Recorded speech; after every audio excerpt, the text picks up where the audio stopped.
Alrighty. Hello, everyone, and welcome to day two of Spoiler Season proper.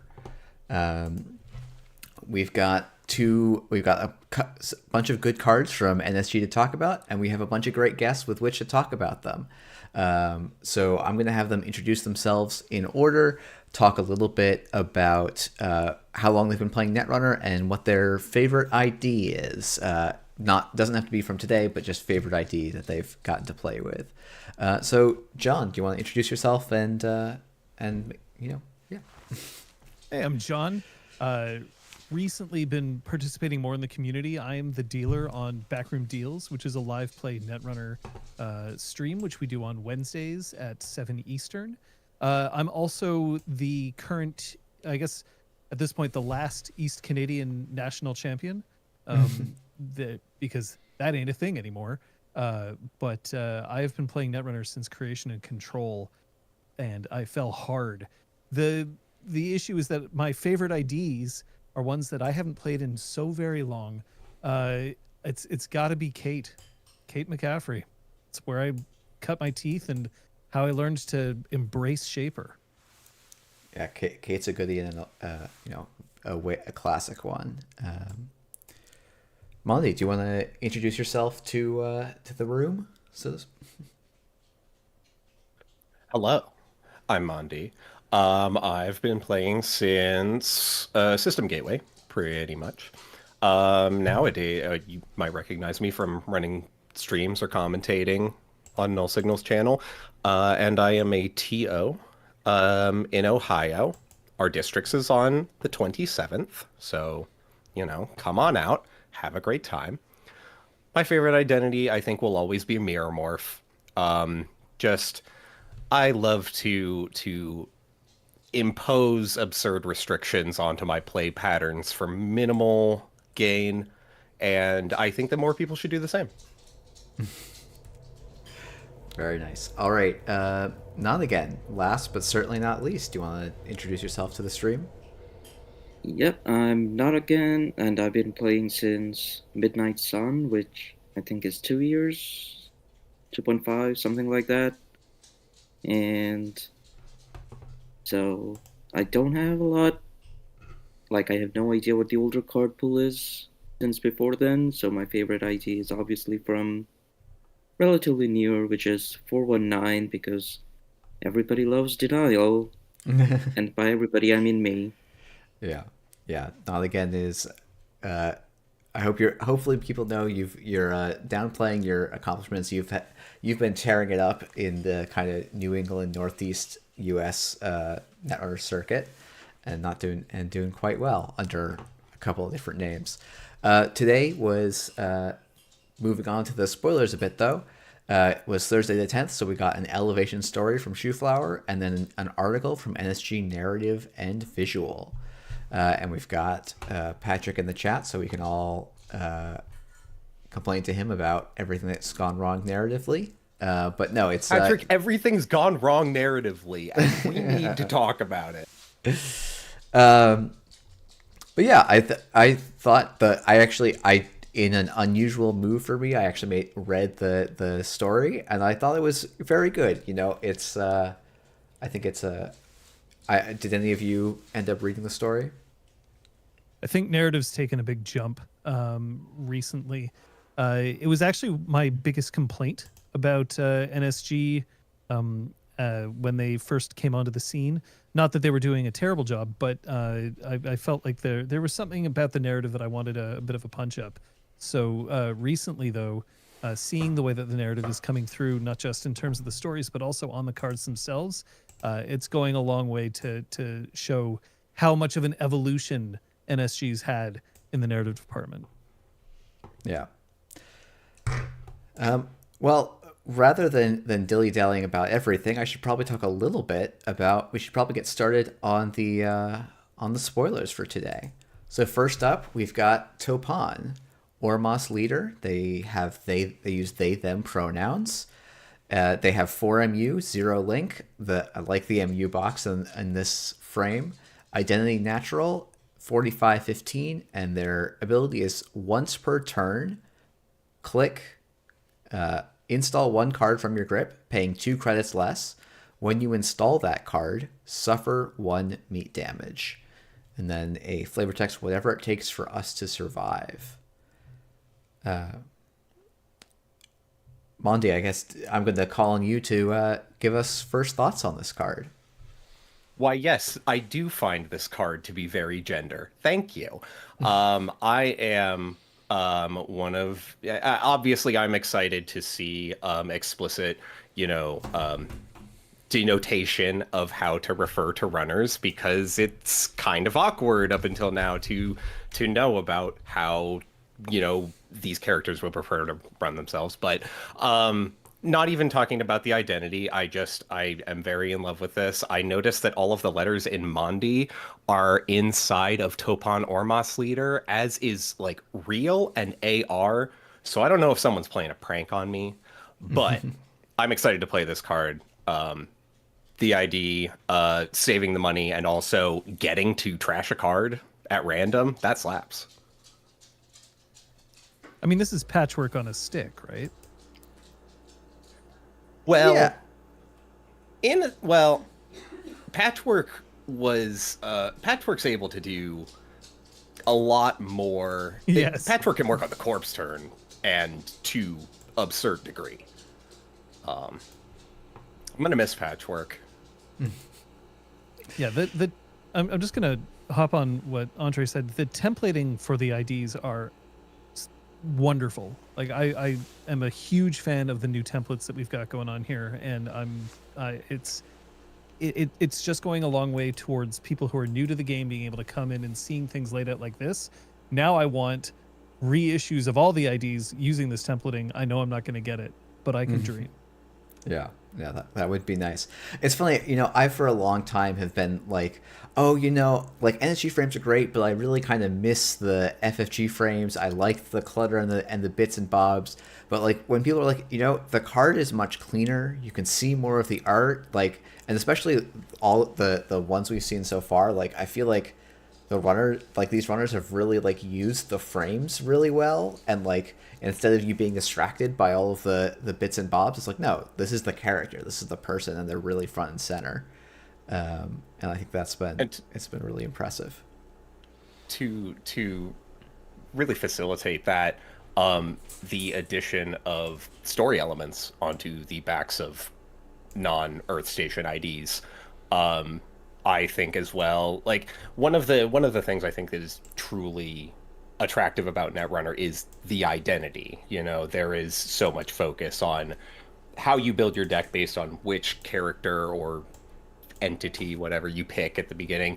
And so just having this to be just right off the bat, give you an idea of who this character is, like why would you play them in a game? Like, why are they participating in the net running scene?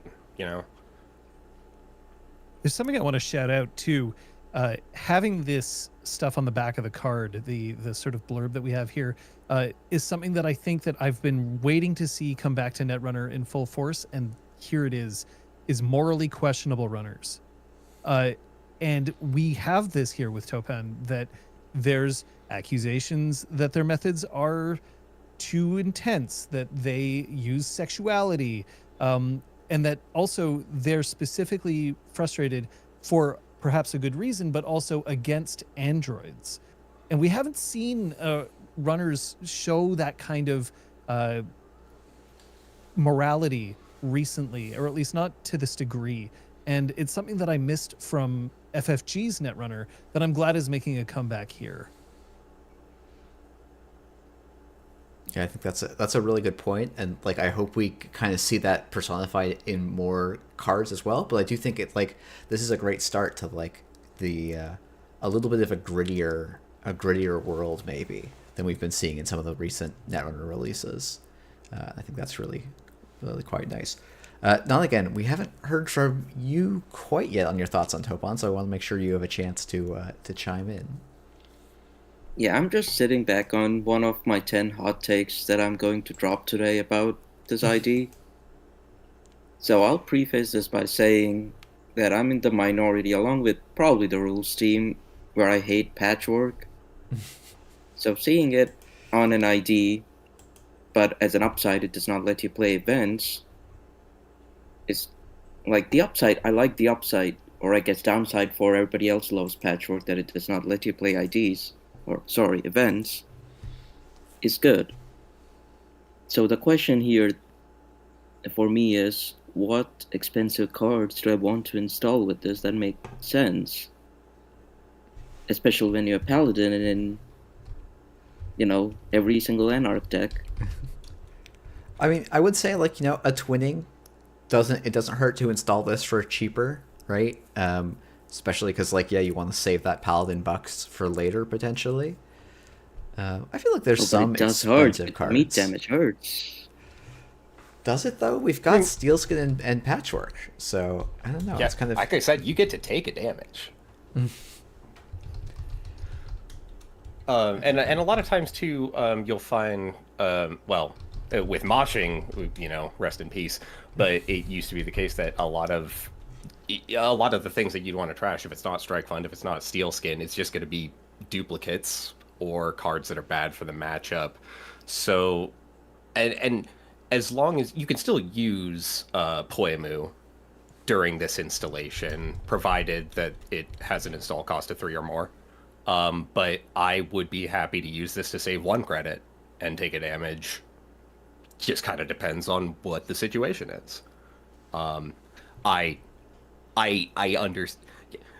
Patchwork is messed up and it needs to go. I accept that, but if it was I think patchwork is like a nice and powerful card, and I'm a little bit it's interesting that like this is having a slightly worse ability effect, but from turn 1 or even like during the deck building phase, you get to know that this is always going to be active. Is that good enough to account for the randomness of the damage and the loss of synergy with events? I think that'll be kind of interesting to see how people resolve that, because like I was playing a Patrick deck for quite a bit, and it was like, being able to like play a sure gamble for off of 3 credits was like a really nice thing to have. But I'm getting some shades of Nat here with Topan. You're gonna want to keep your hand size low when you're trying to hit those steel skins or those strike funds, and Nat was kind of interesting in that you were sort of juggling the fact of, do I keep the number of cards in my grip below the threshold and therefore also put myself at risk? Topan has ways of gaming the system here about, maybe I want to play the cards that I desperately need to keep because I don't want to risk losing them, because of course meat damage is random, as opposed to Patchworks, I select what I want to trash. So another good thing that I feel about this ID is that maybe this will be the one ID which will make Anarchs move away from Banhar, because you're already taxing your cards and you need to make up that with whatever draw you put in the deck. yeah, that's true. Like, this isn't a draw effect on the ID, but it's an ID that asks for a lot of draw. So that's going to be something to balance. And yeah, the Banhar, like a slight Banhar anti-synergy is definitely an interesting point.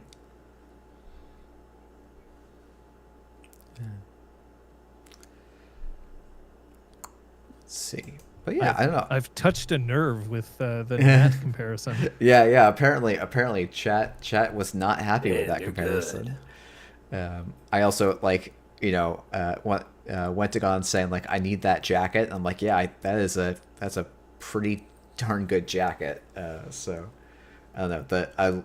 Topon, I love the look of Topon. I think it's I don't know. I think with Phoenix, like Phoenix is very much a vibe, but this is like, oh, this is someone who's in the world, as opposed to like someone who is kind of a product of a system or something.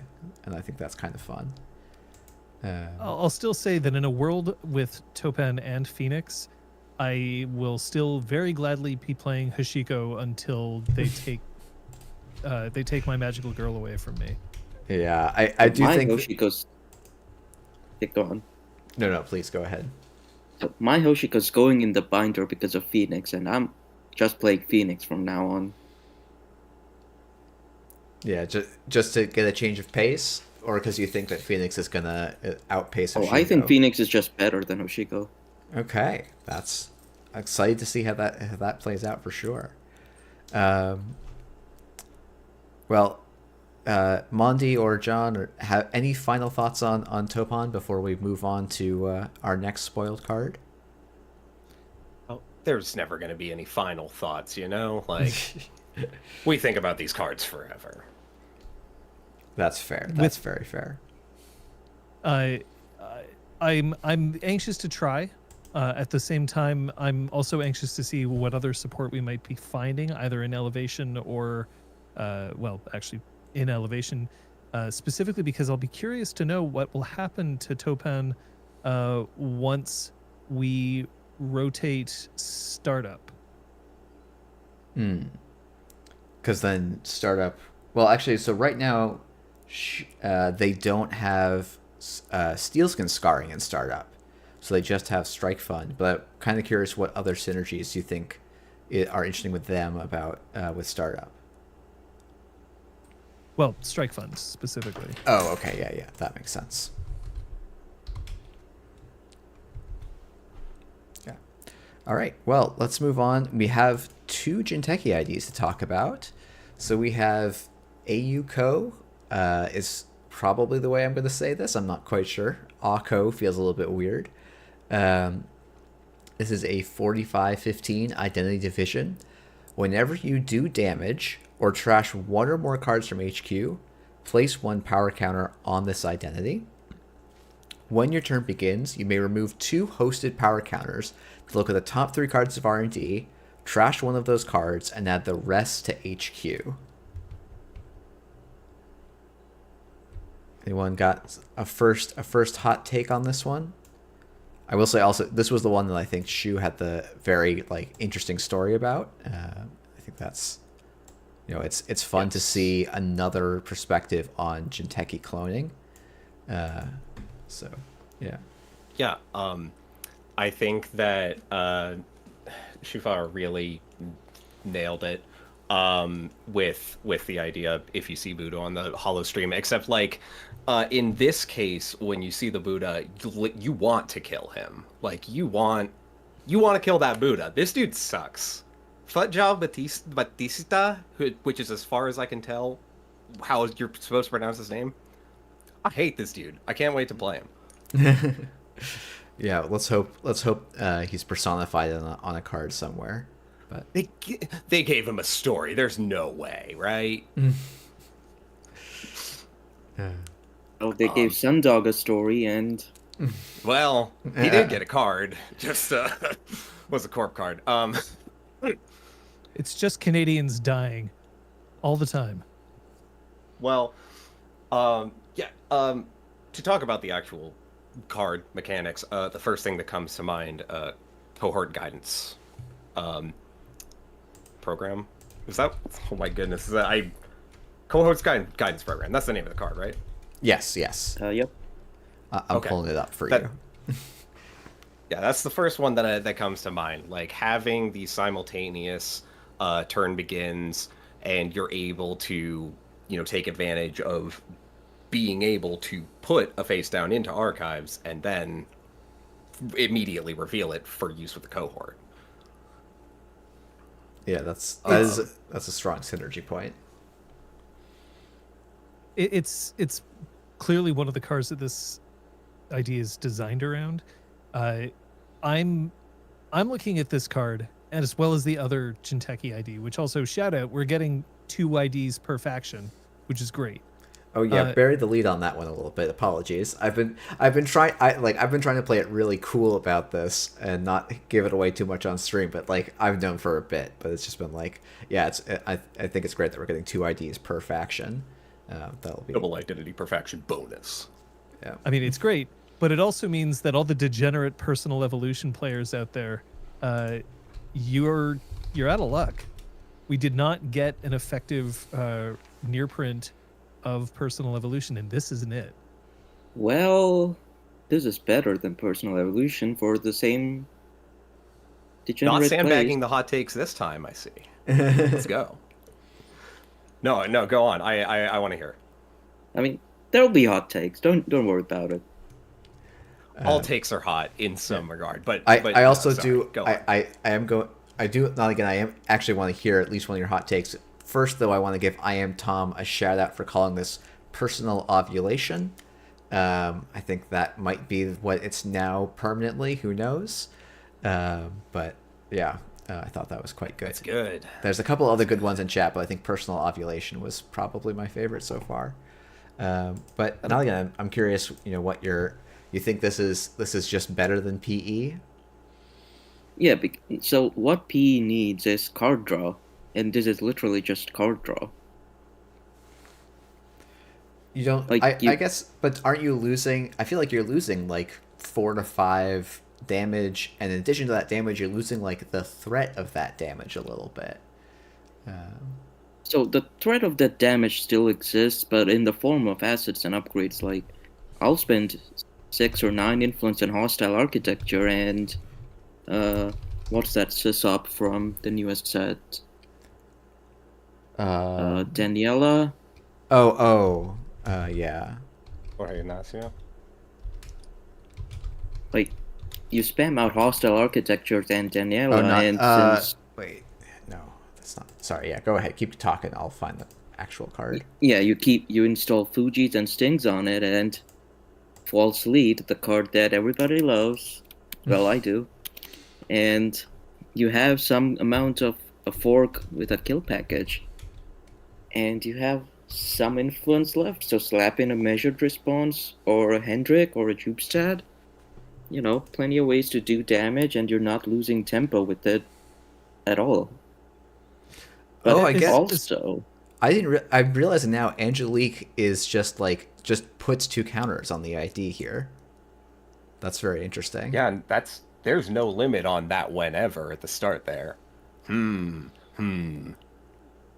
not sure that tempo's enough to make this the personal evolution replacement. I mean, you can't kill somebody with a blood in the water here. Fuji doesn't take 3 cards out of the runner's grip. It's just I don't disagree with you. Tempo is lovely, and this is definitely where we're going to see players be able to take advantage of that of the advantage that this gives you. But this is not personal evolution to me. I am not looking at this and thinking that this is an ID centered on harassing or killing the runner. Even though it specifically specifies damage, I think that it's going to be much more reliable to be seeing more counters on this due to trashing from HQ. I think we're going to see more of that in the meta than we are going to specifically see damage. yeah, I mean, I don't think you want to explicitly kill, but you can, with False Lead and Bring Them Home, create some forks where you just end up killing anyway. Sure, but I can do that in any ID. But the tempo, the cards. Yeah, I guess an argument of like, oh, if you fire like on an enemy, like, hey, this resing a single enemy and chucking 1 card is gonna be, you're trading 2 cards and the damage, and you're gonna get 2 sort of 3 cards back. So I think there's some interesting points. I like I think the like trashing cards costs are like a very interesting one to put in Netrunner because they haven't been explored a ton, and I think it's kind of up in the air how valuable that is and how well this ID offsets that cost. I think that'll be really interesting to see. I have been playing a deck that is,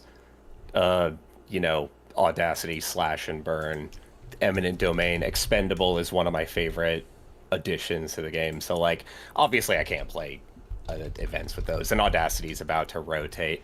But, I am all for the idea of having these cards, having drawn them and just being like, I don't really need this, and just put it in the bin so I can get an advantage elsewhere.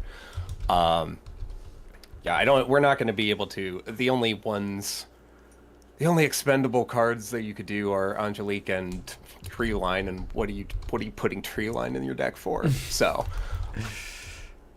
because that's just a ice, right? So, yeah, and we have no Yeah, you advanceable can Jinteki ice yet. like Yeah. Trick of Light's rotating too, so you can't even use the counters on the ice, which was another bad mirror morph deck that I put together. Was Tree Line Trick of Light. It was around You're not- holidays time. I called it Tree of Light. You're not using Trick of Light here. You're using Regenesis. If you're playing this and you're looking to do tricks like that, you're ditching agendas into archives and getting Regenesis to slap them into your score area like a giant cheat. Yeah, I think that makes sense. I mean, obviously, you can't regenesis, you can't use this ID and score regenesis in the same turn, but maybe you can say like, oh, runner, you decided not to check, or you didn't have the tempo to check archives, last turn. That's the turn I safely put the agenda away, and now you get to kind of punish. I really like the cycling of resources that this card incentivizes. Like, you can assume someone mentioned Anoetic, which activating Anoetic, that's only going to get you one counter despite trashing 2 cards. But with Angelique you'll get 2, and you have to assume that you're going to do your game plan around getting 2 counters per pair of turns. And so using this ability to accelerate from 1 draw per turn to effectively 4 is, I think, a really exciting way to speed up the game from both perspectives.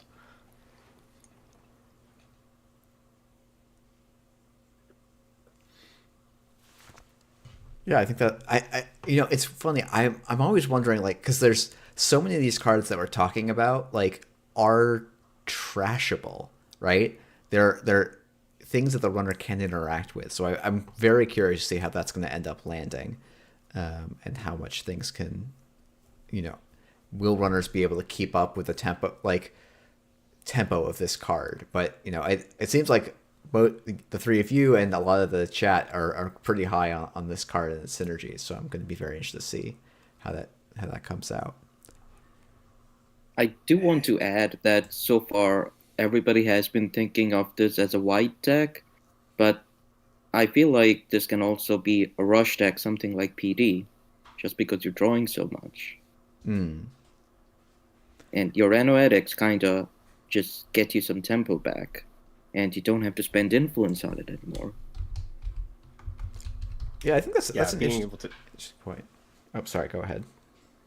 No, I was just saying that the amount of tempo that you get, like I said, from the selection that is effectively 3 cards. Like, yeah, you can definitely play this as a rush style deck. You can play it as asset spam, but yeah, it opens up. It gives you way more options, I think, both in deck building and within the game. Yeah, which is great for a core set ID. Yeah. Yeah, Even though it's not a kind of Jinteki ID wanted, because it's not doing anything rude, but it's good for a core set. Yeah, I also But chat P was fun. It's time to we put it to rest. It's all right. It's fine. It's fine. Trust me, it's fine. we can see what the world looks like with 6 or 8 or 12 months without a Jinteki damage ID. Just see how that feels, and then we can, they can decide how to move on from there. I do also want to shout out Moonpool is another good synergy point from this, or with this ID. It again only triggers once, but it potentially can make use of a lot of different things here. I think, what was the other thing? Simulation Reset is probably another one where, like, oh, maybe this Jackson replacement can kind of do an okay job. But Don't forget Kakurenbo. oh, So if you biotic or nano management a Kakurenbo on a Hollow Man, you can score a Fuji from hand, maybe? how are you? Oh, with like a Moonpool as well. No, just a Hollow Man. Oh, with a Hollow Man. I'm sorry. Yes, that makes sense. Yeah, that could be pretty neat. All right, should we move? I was just going to say the deck that I was playing, that I was talking about with the expend. I have Moon Pool in that one, so yeah, let's go. Let's get the Moon Pool up in this egg. Yeah. All right, go. Never Should has we- Hokusai Grid been sadder to see itself rotated when this is coming in. Oh yeah, that would be like I've played against so many Hokusai grids, and I've always just been like, ugh.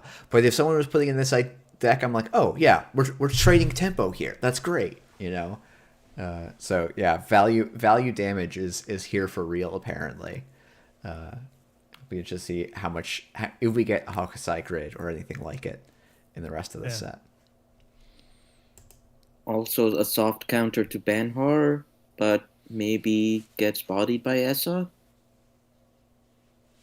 Oh, that's interesting. Oh yeah, because Essa is doing damage to yourself, so that's not going to trigger the ID. But Banhar is because Banhar works differently, where it changes the subroutine resolve, and then the subroutines are resolving as if they're the corpse, which makes sense. It's your Banhar is definitely going to hurt a little bit into this ID.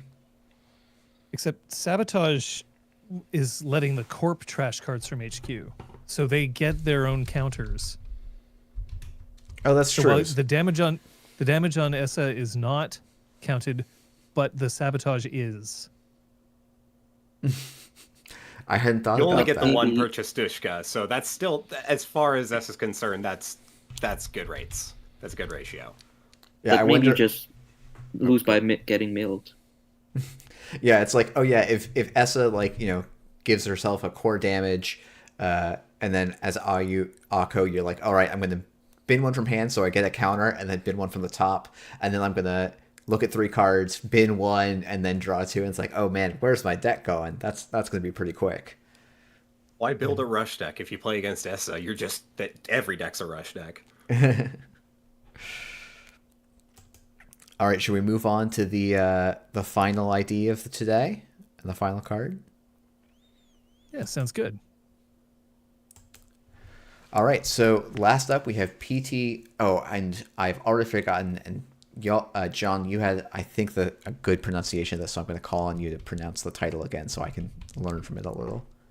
Well, I'm gonna guess here, but the way that I've been pronouncing it is PT Untayan. Okay, PT Untayan. I put too much curve spice on that one, but anyway. PT Untayan, Life's Building Blocks is a 45-15 identity division. And when your discard phase ends, if there are 3 or fewer cards in HQ, you may pay 1 credit to place 1 advancement counter on an unres card you can advance. You cannot score that card this turn. Subtitle: The Looming Future.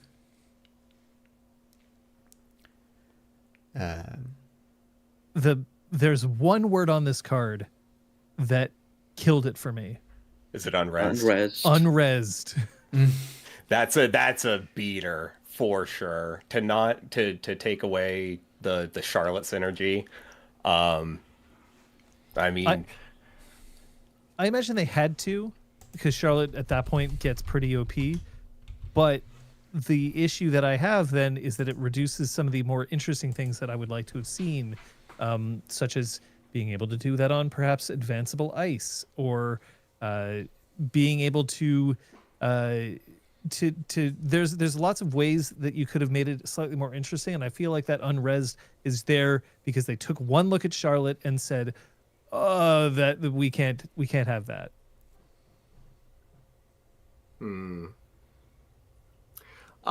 Sorry, I'm just thinking.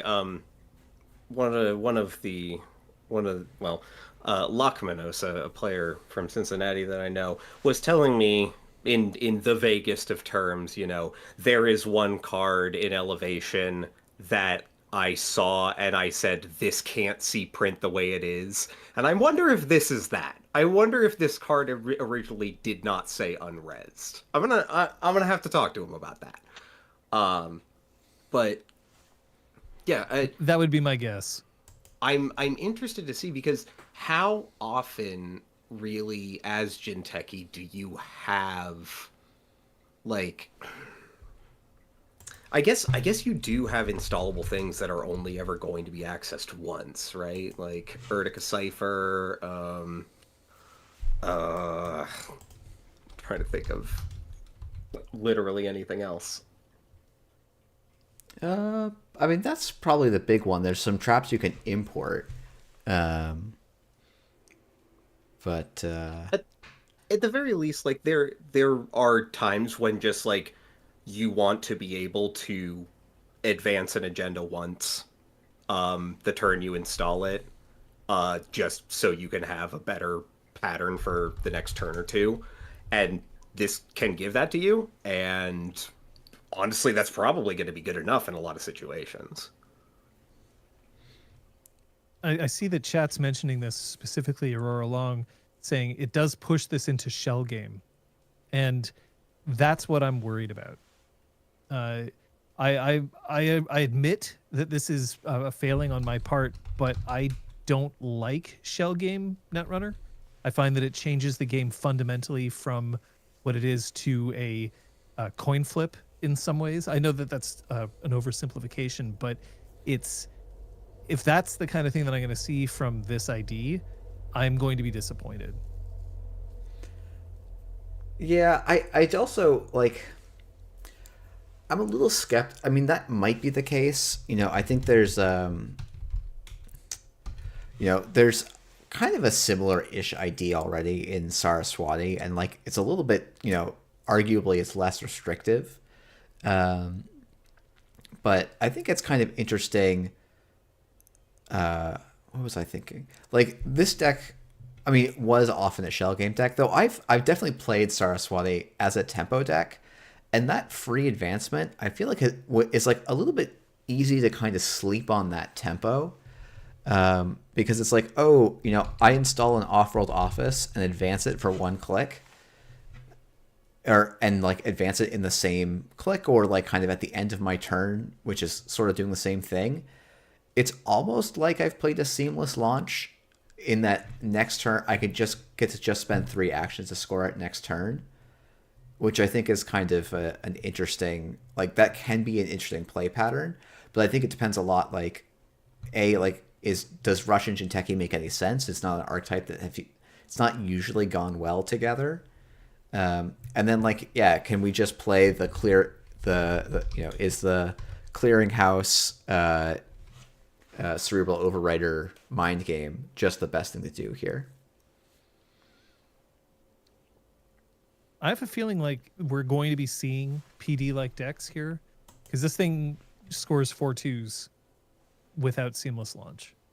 The disadvantage is that you can't never advance. That's true. Yeah, you do have to signify that it's advanceable by putting the counter on it. Uh,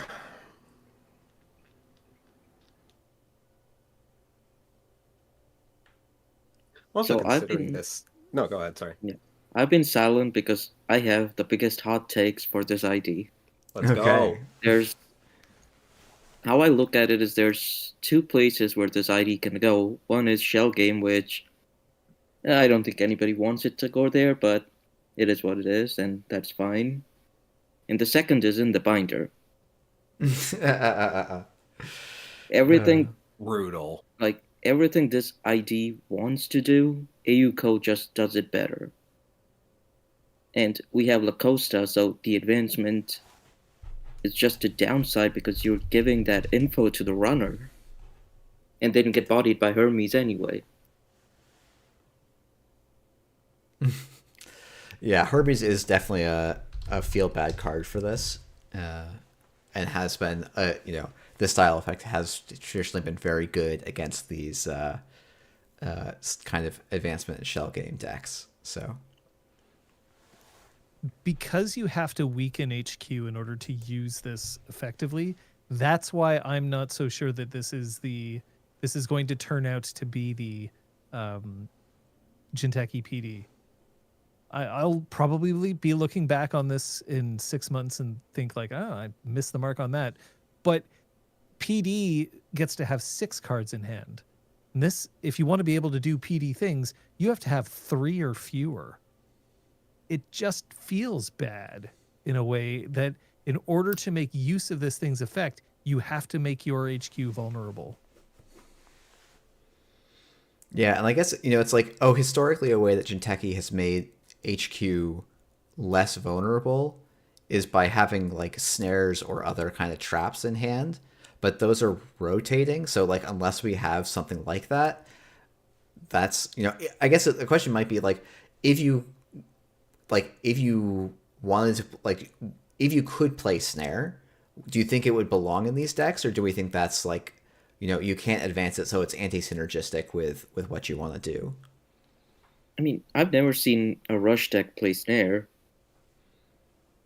That's a fair point. I think there's a reason to in this instance. I think because the 3 or fewer cards in HQ clause is incentivizing the runner to, like, it's incentivizing the corp to give the runner better odds to access any one given card in their hand. And you can use that to your benefit by making those cards snare. Just have snare.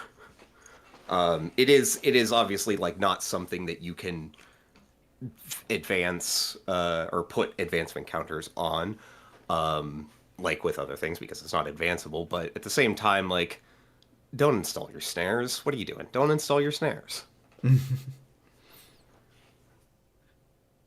Don't install your snares. Yeah. And I see chat calling out snare he's playing super modernism, but that often has a kill fork, while I don't think regular rush decks have a kill fork.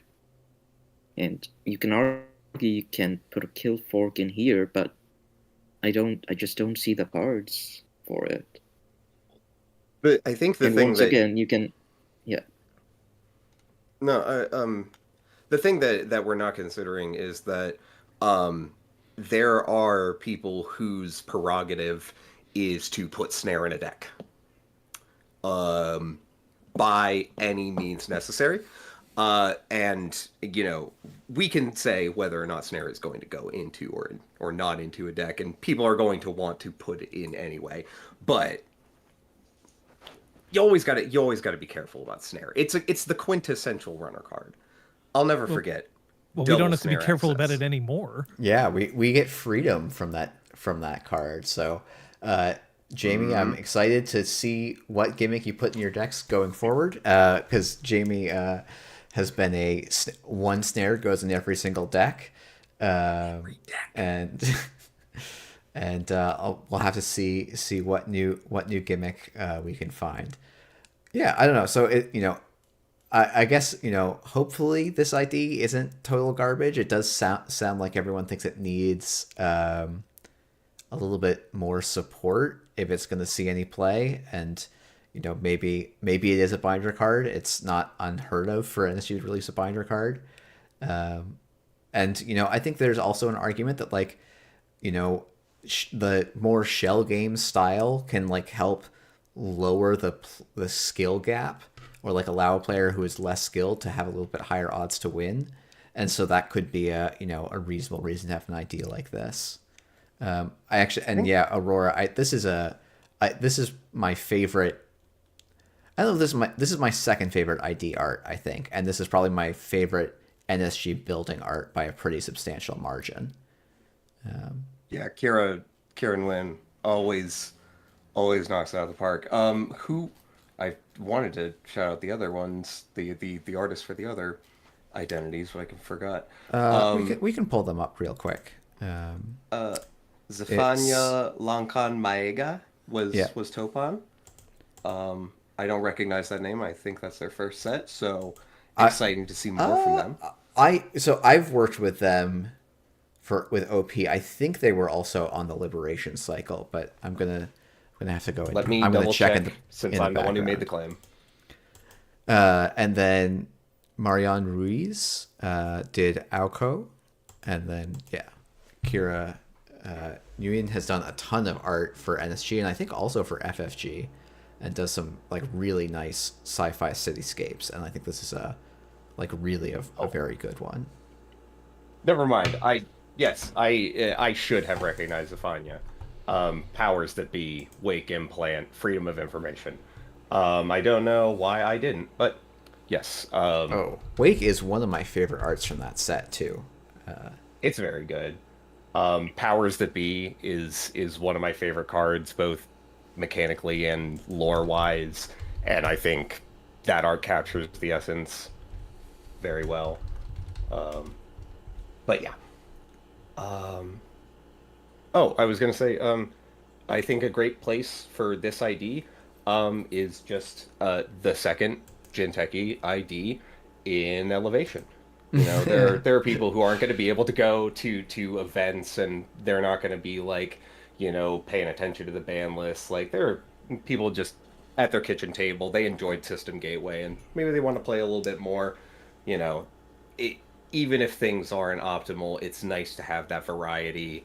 Both of them being 45-15 means you could easily swap between them without having to do too much like rebuilding. I think they could fit similar niches, but they also have their own directions that they could go into.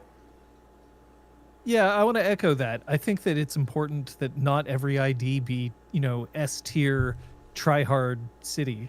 Not every card. Super Deep Borehole slaps, and that card's unplayable. Hell yeah. Having died to a super deep borehole, I'm very happy that that card exists. But this is going to be the example, I think, of players who are the type to like to do things like shell games and the like. And as much as I don't like playing against shell game, I know that there's a sizable number of people out there for whom that's actually a rush for them. They really enjoy doing that. And if this is the ID that enables it, making sure that it also has some weakness inherent to it by saying you have to have an HQ of 3 cards or less, maybe that's the compromise that we get. You get to play your degenerate mitosis.deck, and we get to have some outs. And I think that's fine. I'm just worried that if this makes shell game very popular, then there are people who will get eliminated from tournament play because they lost one too many coin flips. And that just, it irks me, but it's not enough for me to say it doesn't belong in the game. I will say the secret to, or generally the strategy against almost all shell game decks has been ignore any of the shell gaming and just run them down on centrals. And, you know, that might be even easier here where they can't hold an agenda, or it's much harder for them to hold an agenda in hand to wait to kind of scope out how much you're going to run or not run. Whenever I feel like I lost to a coin flip and I start to get upset, I remember that my opponent and I shuffled our decks before we started.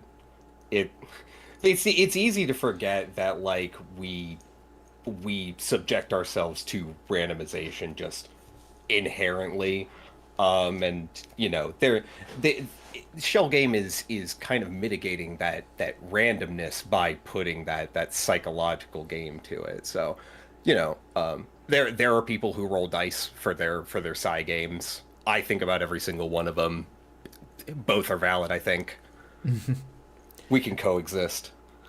Yeah, and actually, you know, I think it is, you know, when we think about like Urtica Cipher, like is in the learn to play, or not, like is in the System Gateway like learn decks, but it has no, like it doesn't work with Restoring Humanity basically at all. Like it's just like oh yeah, this deck also has this card. It doesn't really have any synergy points with it, except maybe sometimes you get kills. And like this ID maybe is like, oh hey, you can start thinking about like a strategy connection between these cards, which might be kind of interesting. It gives you the idea that you can advance something beyond an agenda, and it gives you something to be excited about doing that advancement. Yeah. Well, we've probably talked about this card enough, so we might want to start, especially because we're starting to get towards the end of the hour. You know, I think we might want to go around and either talk about a card we've seen that we're already excited about, or what we're kind of hoping to see from the rest of spoiler season. Because we are, you know, we're basically at the start of spoiler season right now. We're 2 days in. We have seen a good chunk of cards, though mostly corp cards. So I'm kind of curious what people's thoughts are, either on what they're excited about to play with so far, or things that they're hoping to get kind of in the future. Knowing that One we're going to second, get we'll like consult a list. yeah, right. There's that. Knowing that we're going to be getting 2 IDs per faction, that already makes me happy, because that was one of the few things that I was worried about this massive rotation, was just all the IDs that are going to be taken out. So I am looking forward to that. That's a huge thing for me. I am excited, though, just at some of the things. I think Fly Swatter, I'll be honest, is just a card that makes me interested, because it adds that should I res this ice, should I wait flavor to it that I really do enjoy. I appreciate Netrunner, because if you're piloting a deck, there's so many decisions you have to make that it really does separate somebody who knows their deck well and can pilot it from somebody who net decked it, played it once. Trust me, if you've ever watched one of my streams and I'm playing a deck that I've never played before, I'm at a disadvantage. But Fly Swatter is one of those question mark cards in my head. Do I res this ice now and get the purge? Do I not res it, positioning it as maybe I can't afford to res it right now? Or is it even worth installing at all? It's gear check, but it also contains that little bit of, I could really mess up your day just by resing this ice, and I have to know exactly when to do it. Yeah, I think the on-res ice have been like, it's interesting, like it's a big change in NSG Netrunner compared to FFG Runner, but I think it does allow some really kind of nuanced things to happen. So it's kind of, I'm hoping that Fly Swatter ends up having those interesting decisions and doesn't just end up not touched. But even as a gear check, that seems like a good start for some type of home. NotAgain, how about you? Anything you're excited about so far, or looking forward to? I'm excited about a couple things. The first one is obviously Phoenix, which to me that feels like the way I want to play a runner. Mm-hmm. Like disrupt corp, just keep them in the hole. Like to me it feels like just 419, but without the econ denial, but more like card denial. Like if only Maw would not rotate, that would be amazing. But oh well, it's still good, and NSG gave them, like, I don't know, was it 17 influence, right? Yeah, 2 extra So I'll influence. take +2 influence. And the other thing that I'm excited about is IP enforcement. I'll make people rig ship themselves, but for stealing an SGS and then take it back. Oh right, you were in the chat talking about this when we were talking. This was the fun idea of just making the runner steal the same SDS multiple times. Yeah, that could be that. That feels like a very NotAgain play pattern. I'll say that. Maybe won't call it fun, but I do look forward to playing against it. Look, Fun IP is enforcement zero-sum. rules just for the lawsuit on the card art. Just that's the only reason why IP enforcement is going to see a 3 of in every deck I play. Influence is no longer a thing because I got to serve my runners. Yeah, there's an alternate reality where the art that I'm using for the intro and outro, the person rightfully says, no, I don't want you to use it. And so the backup plan is going to be put my face on the runner's face in IP enforcement as me getting sued. So, but I'm happy with the one we got so far. And then, Monde, how about yourself in terms of things you're excited to try or looking forward to seeing spoiled? Well, that's that second half of that question. Who even knows? But looking through this list, which shout out to Pittsburgh Steel City Grid, who has been keeping a list going of all the spoiler images. That was the first thing I thought. I'm like, they got it. First, who decided that Side Hustle gets a rating of 4 stars after they were fast, friendly, and efficient. This is I don't accept this. I'm going to mark my cards to fill in that 5th star, and I hope that everybody else does the same. Well, they didn't say it was affordable, so that's -1 star. That's not the problem of the delivery driver, now is it? Sorry, I work delivery, and this is irrationally upsetting me. But I do like the card. I'm excited to play it in get a discount. Measured response as an H-Bomber Guy fan, I obviously laughed a lot when I saw that. I already have an alt in the works for Game Dragon Pro. It's very original, I'll tell you that much. And last is not really a specific card, but I want to, as we saw in the card fan with Proprio Negation, the expanded art frame on the agendas that Patrick wrote about. Right? Was it Patrick? Was it Conrad? Patrick and Conrad. Expanding that art, I'm always in favor of giving more room to the art on the cards, and so I'm happy to see more of that with agendas going forward. Very nice. Also, unsubstantiated, that's a buck wild subtype. On Yeah, that's a very good one. That's a very nice. Like, there's a lot of really nice world building in what we've seen so far. So yeah, I'm very happy with that part. But I think, with that, I think we're gonna wrap up this stream. Thank you everyone for tuning in.